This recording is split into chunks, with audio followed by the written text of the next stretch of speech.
उसे कौन भला चखे, जिसको खुदा रखे। उसे कौन भला चखे, मजबूत हाथों में, मजबूत हाथों में संभाल कर रखे, जिसको खुदा रखे। उसे कौन भला चखे। मूसा को टोकरी में पानी से बचाया है, लड़के मारे जाने का डर आया है। शहजादी को भेजा, शहजादी को भेजा, माँ तक पहुँचाया है, जिसको खुदा रखे। उसे कौन भला चखे। घर की हर चौखट पे एक निशान लगाया है, पहलौठे मारे जाने का डर आया है। फरिश्ते को भेजा, फरिश्ते को भेजा, मिस्रियों को रुलाया है, जिसको खुदा रखे। उसे कौन भला चखे। मच्छर मेंढक टिड्डी जों को बुलाया है, लश्कर डिबो देने का आर्डर आया है। गहरे समंदर में, गहरे समंदर में रास्ता बनाया है, जिसको खुदा रखे। उसे कौन भला चखे। मजबूत हाथों में, मजबूत हाथों में संभाल कर रखे, जिसको खुदा रखे। उसे कौन भला चखे।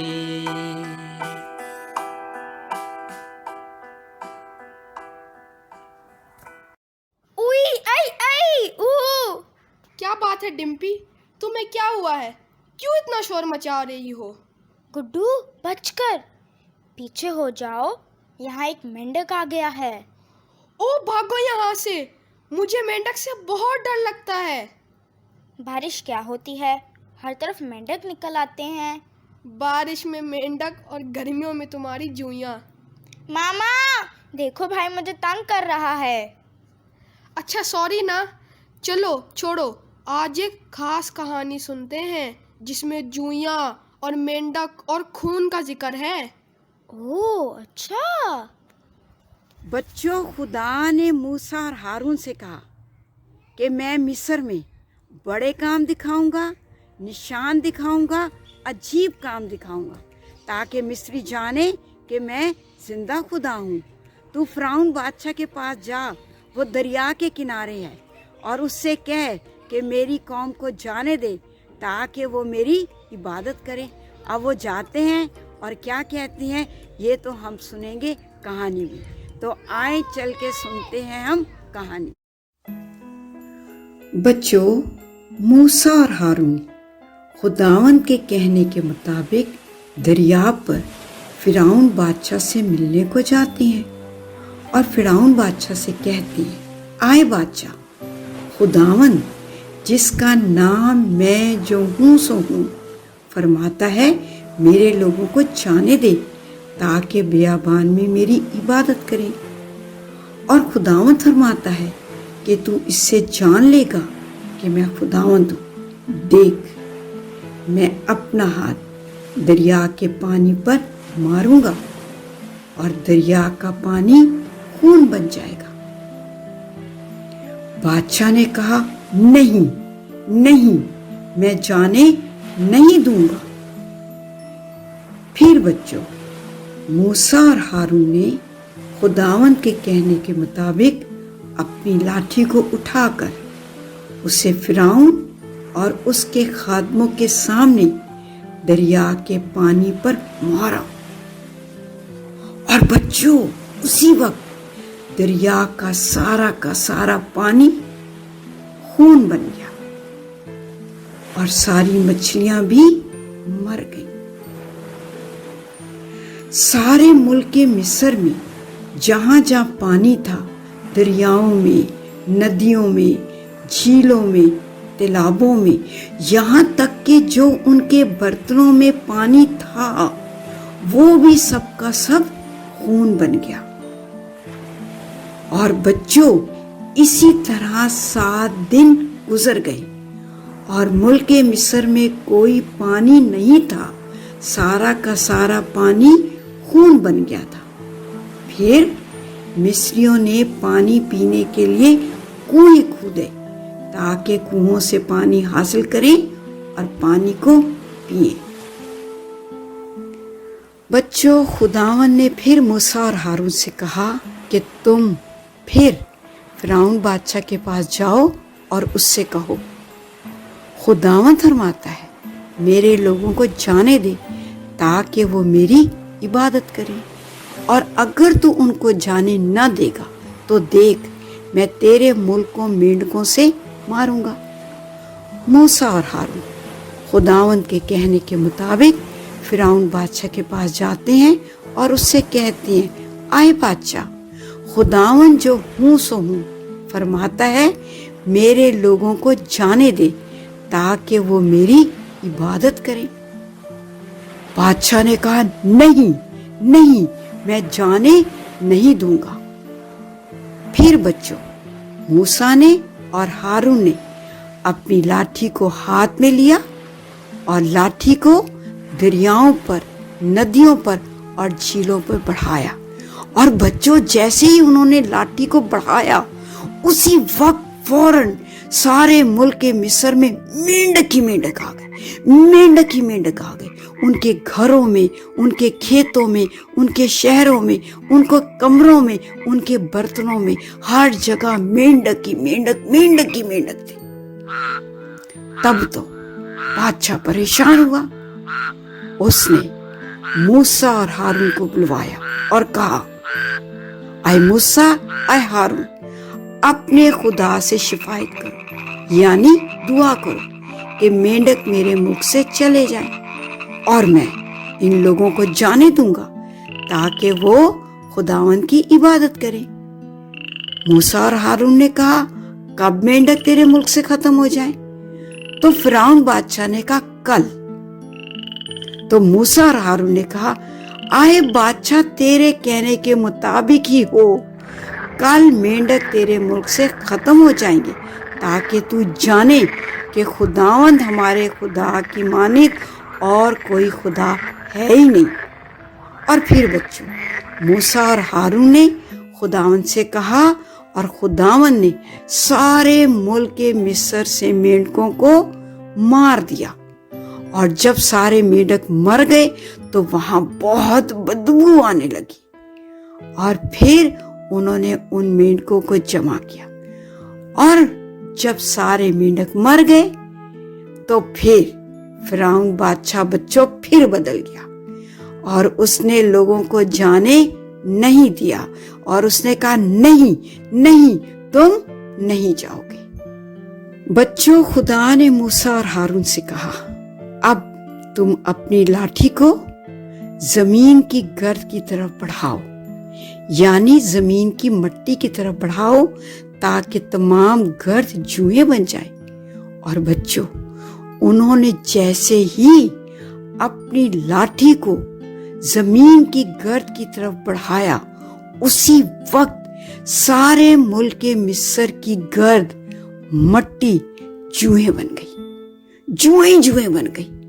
और ये तमाम की तमाम जुएं इंसानों पर भी आ गई और जानवरों पर भी आ गई। और फिरौन बादशाह ने जादूगरों को बुलाया और उनको कहा तुम भी गर्द से जुएं बनाओ। जादूगरों ने बादशाह को फरमाया ये काम खुदा का है और खुदा ही गर्द से यानी मिट्टी से जुएं बना सकता है, हम नहीं बना सकता। और बच्चों, बादशाह का दिल बहुत सख्त हो गया और उसने खुदा की बात को नहीं माना और लोगों को जाने नहीं दिया कि वो खुदा की इबादत करें। आगे क्या हुआ ये हम सुनेंगे अगली कहानी में। खुदा आपको बहुत बरकत दे। बच्चों, हमारा खुदा बहुत बड़ा है, वो बहुत बिग है। He is very big। और बच्चों, वो बहुत ताकतवर है, बहुत स्ट्रॉन्ग है और बहुत ज़्यादा माइटी है, बहुत ज़्यादा कुवत वाला है। और बच्चों, वो अपनी कुवत से और अपनी ताकत से बहुत अजीब और अमेजिंग काम करता है। बच्चों, ज़बूर 77 उसकी 14 आयत हमें बताती है कि तू वो खुदा है जो अजीब काम करता है। तूने कौमों के दरमियान अपनी कुदरत को जाहिर किया है। बच्चों, आज की कहानी में हमने सीखे खुदा के अजीब और अनोखे काम। बच्चों, जब मूसा ने पानी पर लाठी को मारा तो मिस्र का सारा पानी खून बन गया। जहाँ कहीं पानी था वो सब खून बन गया। हालांकि मूसा ने तो लाठी एक जगह के पानी पर मारी थी। फिर मूसा ने अपनी लाठी को उठाया और पूरे मुल्क में मेंढक ही मेंढक भर गए। फिर मूसा ने अपनी लाठी से जमीन की गर्द को छुआ और वो जुएं बन गई। तो बच्चों, ऐसे अजीब और अनोखे काम तो सिर्फ हमारा खुदा कर सकता है। उसने मूसा की कौम के लिए अजीब और अनोखे काम किए और वो हमारे लिए भी अजीब और अनोखे काम करता है, क्योंकि वो बहुत बड़ा है और बहुत ताकत वाला है और बहुत कुव्वत वाला है। बच्चों, अब हम आज की आयत सीखते हैं। आज की आयत कलाम मुक़द्दस में से ज़बूर 77 यानी 77 और उसकी 13वीं आयत यानी 13th आयत। ज़बूर 77 उसकी 13 आयत है और यहाँ लिखा है, कौन सा देवता खुदा की मानित बड़ा है। देवता का मतलब बच्चों बुत होता है और बड़े का मतलब पावरफुल, बड़ा, ताकत वाला, सबसे अजीम। तो इस आयत का मतलब है कि दुनिया में कौन ऐसा बुत है जो हमारे खुदा से ज़्यादा बड़ा है, यानी हमारा खुदा सबसे बड़ा है। चलें अब मिलकर हम इस आयत को सीखते हैं। ज़बूर 77 उसकी 13वीं आयत। कौन सा देवता खुदा की मानिद बड़ा है। फिर से हम सीखेंगे, कौन सा देवता खुदा की मानिद बड़ा है।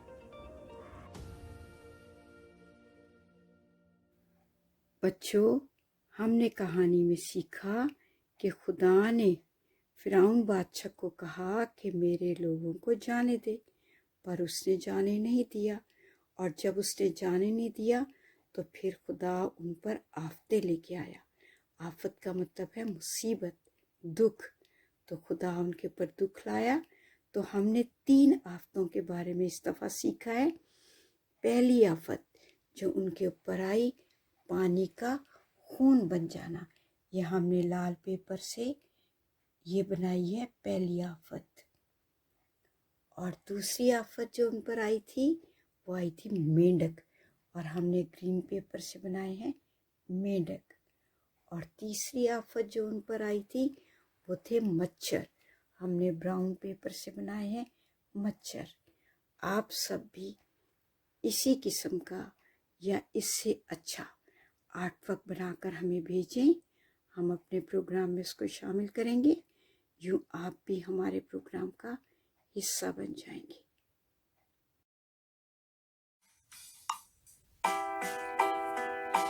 जिसको खुदा रखे उसे कौन भला चखे। जिसको खुदा रखे उसे कौन भला चखे। मजबूत हाथों में, मजबूत हाथों में संभाल कर रखे। जिसको खुदा रखे उसे कौन भला चखे। मूसा को टोकरी में पानी से बचाया है। लड़के मारे जाने का डर आया है।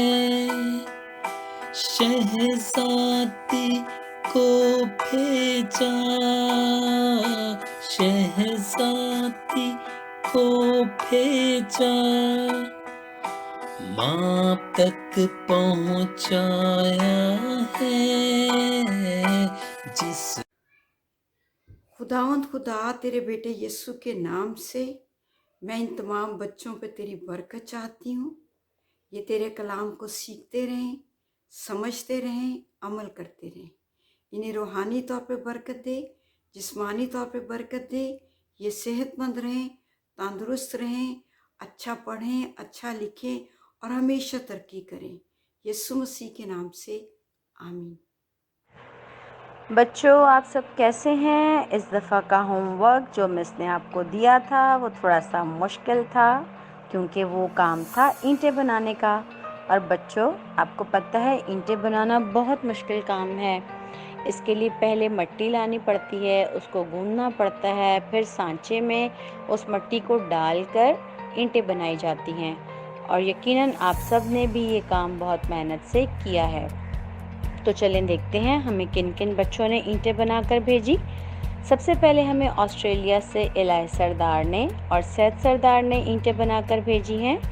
इसके अलावा हमें यूएसए से अलिशमा शहबाज ने और हना शहबाज ने ईंटें बनाकर भेजी हैं। कराची पाकिस्तान से हमें इब्जान शेर गिल ने काम करके भेजा है। इसके अलावा हमें कैट्रियल फेथ ने और एड्रियल जॉयस ने ईंटें बनाकर भेजी हैं। बच्चों, इस दफ़ा का काम थोड़ा सा मुश्किल था, लेकिन आपने मेहनत करके इसको बनाना सीख लिया। मेरी दुआ है खुदावंद आप सबको बरकत दे, आपके हाथों को बरकत दे और आप इसी तरह मेहनत से काम करते रहें। शुक्रिया।